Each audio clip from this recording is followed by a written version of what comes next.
చుట్టూ ఎన్నాళ్ళు తిరుగుతున్నా కదా, ఏంటి నాకు అనేది తేల్చి ఏంటి చెప్పు, లేదంటే మరి పంపిను ఏం చెప్పని గట్టిగా ఒకళ్ళు కొంతమంది పట్టుకుంటారు, చేయి పట్టుకుంటారు. కంప్లైంట్ కేసులో మనకు వస్తూ ఉంటాయి, నా చేయి పట్టుకొని నన్ను ఇబ్బంది పెట్టాడు అని చెప్పి. అట్లానప్పుడు పట్టుకున్నప్పుడు ఒక చేత్తో పట్టుకున్నప్పుడు ఎట్లా ఫస్ట్ స్టెప్ ఏంటంటే ఒక చేత్తో పట్టుకున్నప్పుడు ఏం చేయాలనేది మేడం చేసి చూస్తారు. ఏం చేస్తాము, నా చెయ్యలు నేను వెళ్ళిపోవాలి ఇట్లా అంటూ ఉంటాం కదా. కానీ ఇది ఈజీగా మనం రిమూవ్ చేసుకోవచ్చు. అంటే ఎలా అంటే ఇక్కడ పట్టుకుని ఉన్నారు, మేడం హ్యాండ్ ఎట్లయితే ఉంది చూడండి, ఇటువైపు నుంచి 4 ఫింగర్లు నన్ను బలంగా పట్టుకుని ఉన్నాయి.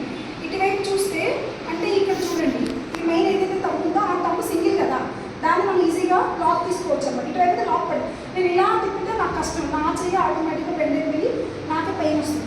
ఇలా తిప్పలేదు కష్టమైపోతుంది. దానికంటే మనం ఈజీగా ఇలా యాంటీ క్లాక్ డైరెక్షన్ చూడండి, అంటే ఇలా కూడా చేయండి. నేను ఇలా యూజ్ చేసుకుంటే నాకు ఈజీగా వచ్చేస్తుంది.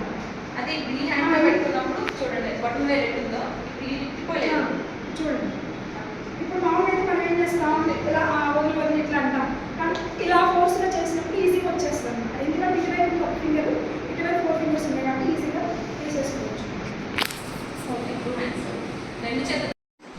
అది వెరీ గుడ్.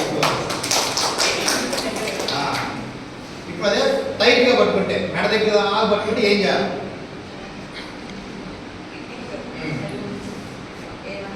అది గట్టిగా అంటే దీనివల్ల ఏమవుతుంది మీకు అర్థమవుతుందా? మనలో ఆ ధైర్యం అనేది లోపల ఆ పిరిగితనం పోయి ఏ విధంగా మనం ఆ సిచ్యువేషన్ మనం అధిగమించాలి, అర్థమైందా? ఆ ధైర్యం ఎట్లా రావాలి అనేది దానికోసం అన్నమాట. Very good.